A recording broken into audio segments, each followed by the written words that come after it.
कोल्हापुरातील सामाजिक कार्यकर्ते आणि उद्योजक महेश उत्तुरे यांचा वाढदिवस मंगळवारी विविध सामाजिक उपक्रमांनी साजरा करण्यात आला।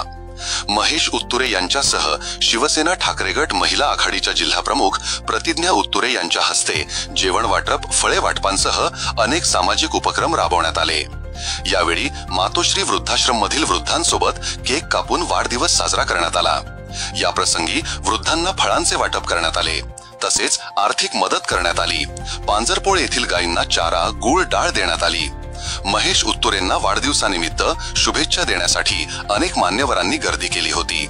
यावेळी शिवसेना ठाकरे गट जिल्हा प्रमुख रवी किरण इंगवले, काँग्रेसचे शहराध्यक्ष सचिन चव्हाण, माजी उपमहापौर संजय मोहिते, माजी नगरसेवक विनायक फाळके, प्रताप जाधव, संजय जाधव, संग्राम निंबाळकर, सुयोग मगदुम, दिग्विजय मगदुम, सचिन पाटील, प्रवीण केसरकर, विशाल देवकुळे, रघुनाथ तिपुगडे, प्रमोद पाटील यांच्यासह शहरातील सर्व अनेक पक्ष संघटनांचे पदाधिकारी, तरुण मंडळे, तालीम संस्थेचे पदाधिकारी, आजी माजी नगरसेवक, शिवसैनिक, महिला, नागरिक मोठ्या संख्येने उपस्थित होते।